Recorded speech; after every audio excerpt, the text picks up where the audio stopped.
Bonjour auditrices, bonjour auditeurs de la voix de la démocratie congolaise, la radio du peuple et d'expression libre qui émet depuis New York City aux États-Unis d'Amérique avec votre ami de tout le temps, John Kayembe. John Kayembe aujourd'hui est allé à Kinshasa où il voulait encore parler à la bouche autorisée, c'est-à-dire un député nouvellement élu après plus de 30 ans de lutte. Là, vous entendez bien, c'est l'honorable Christian Badibangui. Bonjour, honorable Christian Badibangui. Bonjour, bonjour. Nous vous demandons, honorable, si vous pouvez vous présenter à ceux-là qui ne vous connaissent pas mieux. Oui, je m'appelle Christian Badibangui, président de l'Union socialiste congolaise, membre de l'opposition Vrai Camp du Faible, député élu de la circonscription de Dimbélengé, siégeant au Parlement actuellement dans le cadre de l'opposition réelle et dans le cadre de députés réellement élus, et non désignés et non nommés. Félicitations pour votre élection. Évidemment, la première question était celle de savoir si monsieur ou honorable Christian Badibangui siégeait au Parlement. Est-ce que vous pouvez nous donner la raison pour laquelle vous siégez, d'autant plus que d'aucuns savent que vous étiez tous derrière monsieur Etienne Tshisekedi. Celui-ci aurait, dans une allocution, déconsidéré les élections de députés nationaux comme quoi c'était tout sauf une élection. Pourquoi avez-vous reconnu ces élections et siégez-vous au Parlement, honorable Christian Badibangui? Nous n'avons pas reconnu les élections. Le président élu, Etienne Tshisekedi, a annulé les élections. Il ne les a pas annulées seulement pour l'opposition, pour l'ensemble de tous les compétiteurs, c'est-à-dire PPRD, Demo, Palou, l'ensemble de toutes ces forces politiques. Mais s'il y a un groupuscule qui veut siéger au nom de notre peuple, Badibangui le poursuivra partout pour empêcher qu'il n'y ait pas une possibilité de toutes ces personnes de pouvoir engager notre peuple à son absence. Donc il faut enlever de la compréhension des communs des mortels, de considérer que lorsqu'Etienne Tshisekedi annule les élections législatives, il les a annulées seulement pour l'opposition. Il les a annulées et pour l'opposition, c'est-à-dire les forces de changement, il les a annulées pour le PPRD, Palou, Idemo, l'ensemble de toutes ces forces du mal. Mais permettre à un groupe de siéger, nous engager vis-à-vis de la communauté internationale, nous engager vis-à-vis des autres institutions, sans qu'ils connaissent des handicaps à l'intérieur, Badibangui, je les poursuivrai partout, dans l'eau, dans les airs, dans la chambre à coucher, dans la salle de bain, pour qu'il retourne la mallette qui porte le résultat et le verdict des yeux. Qu'est-ce qui motive votre participation à l'hémicycle, d'autant plus qu'il y avait trop d'irrégularités, il y a eu trop de nominations qui a dilué complètement la démocratie à l'issue de ces élections? Ce qui motive ma participation, d'abord, les 13 parlementaires de l'UDPS. Ils étaient que 13, ils ont soulevé les montagnes. En ce qui concerne le Parlement actuel, Badibangui a lui seul, je pense, 80 députés. Quand ces députés sont déjà désignés, nommés, tout ça, ils ne représentent pas les intérêts de notre peuple, donc ils ne connaissent pas les Congos, ils ne connaissent pas les problèmes. Lorsque nous allons les laisser comme ça et engager notre peuple vaille de la manière où l'Occident, où la communauté internationale ne sera pas distinguée, les vrais Congolais élus et les vrais Congolais désignés et nommés, nous leur laissons la tâche facile. Il faut en créer le cafouillage entre eux pour qu'on puisse revoir la possibilité d'être à une table de négociation ensemble pour qu'on puisse gérer le pays par consensus au cas où ils n'ont pas l'occasion d'organiser d'autres élections. C'est-à-dire, nous partageons les responsabilités au niveau de la présidence de la République, nous partageons les responsabilités au niveau du gouvernement, nous partageons les responsabilités au niveau du Parlement. Au lieu de faire 250, nous décidons par consensus et au Sénat la même chose et nous mettons ensemble pour l'évaluation de l'état du processus électoral pour que nous puissions maintenant préparer calmement les élections provinciales, municipales et cantonales. Donc le pays nous appartient tous, il n'appartient pas à Kabila, le pays nous appartient tous, il n'appartient pas au PPRD, Palou et Demo, le pays nous appartient tous, un Congolais a un mot à dire et la diaspora a intérêt de participer aussi au choix de ses dirigeants demain. mettre toute cette communauté en marge et parler en termes de démocratie, je crois que le Sénégal nous a fait la démonstration d'un pays qui s'engage dans la voie démocratique. Quand vous dites que vous êtes là pour préparer les vraies élections au niveau municipal, provincial et que sais-je encore, donc vous voulez dire que les présidentielles et les députés nationaux se conjuguent au passé? Non, on considère que nous exigeons le dialogue au niveau des acteurs politiques. Ce n'est pas pour partager le pouvoir, c'est pour connaître la vérité des urnes, le verdict des urnes. Comme les preuves de vérité des urnes sont effacées, les PV sont charcutés, saucissonnés, j'étais dans le fleuve. Donc nous n'avons pas de preuves matérielles aujourd'hui de démontrer la vérité des urnes. D'où à ce dialogue-là sortira la gestion collégiale de l'État à partir de son sommet. Donc une convenance attitrée entre Étienne Tshisekedi, le président élu et légitime, et le président de fait, le président légal Joseph Kabila, qui se mettent d'accord pour que pendant ces 5 ans, que l'un ou l'autre personne ne soit dehors. Parce que la vérité des urnes n'indiquait pas Kabila gagnant. Et c'est ça la vérité. Et si nous ne sommes pas en mesure de réorganiser les élections par faute de moyens, nous devons accepter le principe de partage de responsabilités au sommet de l'État par les deux personnalités. Mutatis mutandis au Sénat, mutatis mutandis à l'Assemblée nationale, mutatis mutandis dans tous les organes qui ont subi le urne du 28 novembre 2011. Donc je ne considère pas comme étant effacé la vérité des urnes du 28 novembre 2011. Je propose la correction parce que tous les observateurs internationaux, tous les observateurs de l'Union européenne, tous les observateurs de la MONUSCO et ainsi de la société civile et de l'Église catholique estiment que la vérité des urnes n'a pas été dite. Pour garder la moralité de considérer que nous voulons instaurer chez nous un état de droit, on doit pouvoir accepter quelle est la correction qu'on peut amener au cas où nous ne sommes pas en mesure de réorganiser les élections. C'est à ce niveau que Badibandi je me trouve. Ce n'est pas au niveau de dire c'est passé, c'est oublié, on continue. Ce n'est pas l'occasion de dire comme c'est passé comme ça, on oublie l'autre, on continue. Ou bien comme c'est passé comme ça, on bloque, eh bien, on bloque le pays. Non. Il faut couper court dans cette démarche pour que les deux camps puissent mettre de l'eau dans leur vin et qu'on trouve un consensus de gestion pendant les 5 ans de cette législature ratée. Législature ratée, c'est aussi la voix du peuple qui dit que le groupe de ceux-là qui se disaient les alliés à l'UDPS pour soutenir la candidature de Tshisekedi, chercher le nom de Tshisekedi et de l'UDPS comme marchepied pour être élu. Une fois élu, tout le monde a abandonné UDPS et Tshisekedi pour aller siéger. Non, ça c'est surprise quand vous dites ça. Moi, je suis le numéro 2 de l'opposition. Après, c'est moi par cette âme oppositionnelle. Je ne dis pas pour avoir l'argent, le bien matériel. Je me dis l'âme de l'opposition. Badibandi, je suis le numéro 2 pendant 30 ans. Vous allez dire que mes enfants qui ont terminé l'université, vous allez dire que mes enfants qui étudient ailleurs, vous allez dire que mes enfants qui ont évolué par la charité des hommes à travers le monde, ils n'ont pas attendu que Badibandi 30 ans soit député pour que, en ce moment ici, je n'ai pas personne à élever. Je n'ai pas besoin de tout cela. Donc, nous avons fait la campagne électorale pour Tshisekedi, c'est notre candidat que nous avons choisi, nous. Nous mettons notre tête à couper parce que nous avons choisi Tshisekedi et Tshisekedi a été élu président de la République. Mais simplifier les choses qu'on a voulu seulement exploiter Tshisekedi pour qu'on soit élu au Parlement, Tshisekedi y avait ce candidat député de l'UDPS. Moi, je ne suis pas de l'UDPS. En quel moment m'a-t-il appuyé pour dire voter Badibandi? Or, c'est mon souci à moi. Je l'ai voté, j'ai demandé aux membres de mon parti de le voter.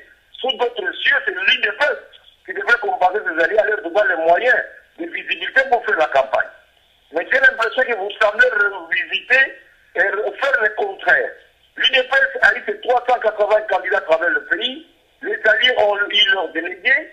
Et l'UDPS a eu beaucoup de députés que nous. Mais vous n'allez pas dire que la même UDPS, au lieu de faire élire ces députés de 380, a préféré élire sérieux. Il ne faut pas rigoler, mon ami. Honorable Badibangui, parlons du poids au niveau de l'hémicycle. Nous basons sur les statistiques, sur 500 députés actuellement élus, l'opposition n'en compte qu'une centaine. Quel poids pèserez-vous dans la balance en ce qui concerne les votes pour faire passer ou faire bloquer une motion ou un article, surtout que maintenant c'est le dernier mandat de M. Joseph Kabila. Est-ce que vous ne voyez pas que la majorité peut utiliser leurs statistiques numériques pour revoir la Constitution et lui donner un troisième mandat? Cette majorité mécanique n'a pas un autre choix que le consensus. Sortir du consensus, c'est-à-dire nous aurons oublié le front extérieur. Cela ne signifie pas que les 140 députés de l'opposition qui siègent au Parlement empêchent les autres actions extérieures pour essayer d'affaiblir l'adversaire. Le combat continue du dedans et du dehors. Il n'y a pas un cas qui va dire que la meilleure formule est de rester tous dehors. Il n'y a pas un autre cas qui va dire que la meilleure formule est de participer dans les institutions. L'essentiel, c'est de conjuguer les efforts pour affaiblir Kabila. Le départ de Kabila est une nécessité. Il lui faut de la chaleur dans les institutions, par la possibilité de députés qui veulent mouiller leur chemise. Il faudrait aussi de la chaleur dehors pour ne pas donner l'occasion à Kabila de respirer. Donc c'est ça les deux fronts qui doivent marcher ensemble. Mais si vous considérez qu'un des fronts ferait le plaisir d'attaquer notre front, afin de laisser la part belle à Kabila pour qu'il respire avec les siens, ce n'est pas possible. Badibangui, je ne me ferai pas tomber dans ce type de considération. Or, maintenant, nous devons empêcher Kabila de ne pas toucher à la Constitution pour se rallonger le mandat comme a voulu le faire le Abdoulaye Wade au Sénégal. Donc tout cela, c'est la participation de notre peuple au combat actuel, et tout cela aussi, c'est l'acceptation des députés qui veulent siéger, de mouiller leur chemise, de refuser d'être des accommodants pour défendre les intérêts de notre peuple, malgré tout ce qui se dit, malgré tout ce qui se raconte. Donc, il faudrait empêcher Kabila. Empêcher Kabila nous amène à vous poser la question suivante. Peut-on parler d'une crise politique post-électorale en République démocratique du Congo? Aiguë, crise aiguë. Tout ce qu'on est en train de vous dire, c'est un dormeur soporifique. Ils sont à la recherche d'une légitimité. Nous devons être prudents pour ne pas leur donner une légitimité comme un chèque en blanc. Donc nous devons considérer que la crise est aiguë. Il faudrait une solution. C'est comme une marmite qui est sous le feu, qui risque à tout moment d'exploser. C'est ça la considération et l'analyse que j'ai fait Badibangui. Mais il ne faut pas se faire conscience tranquille, parce qu'ils ont le pouvoir de fait, ils ont l'armée, ils ont la police. Ils vont nous imposer des choses pour une certaine période. Avec tout ce qui se passe à l'Est, avec tout ce qui se passe avec Bosco Tanganda, avec tout ce qui se passe avec tous ces amis qui ont dit qu'ils étaient à la recherche de la FDLR, qui avaient de la paix avec la République dont ils travaillent pour la balkanisation, nous devons être vigilants, ouvrir l'œil et les bons pour protéger notre pays. Le concours de tous les Congolais à ce stade est attendu. Plus d'une personne crie sur le départ du président Kabila. Concrètement, en tant que stratège politique et aujourd'hui député national, concrètement, que faut-il faire pour que Kabila ne soit pas la tête du pays? Si c'était non stratégique, ils auraient dû donner la réponse. C'est tellement stratégique qu'il ne faut pas les aider à comprendre. Ce que nous mettons comme dispositif, c'est la fin qui justifiera le moyen. Nous avons deux grands impératifs. Doit-on continuer avec Kabila en touchant la Constitution, ou Kabila doit-il s'effacer pour respecter la Constitution? That is the question. Deuxième problématique, c'est de considérer qu'il s'agit de notre pays. Donc, parce que vous me posez des questions d'ordre stratégique que je ne peux pas dénoncer, je laisse le temps au temps, vous allez apprécier. Est-ce que vous voyez Kabila terminer ce quinquennat? Bon, je ne suis pas le bon Dieu, mais l'impression que ça donne aux Congolais, ce n'est pas facile. Ce n'est pas facile, même la Belgique, même si la Belgique se mêle, même si la communauté internationale a tendance d'appuyer ce qu'on ne peut pas, même s'ils considèrent que nous balbutions sur le plan démocratique, même s'ils pensent que tout ce que nous devions faire, ça doit venir d'eux, le qui vivra verra.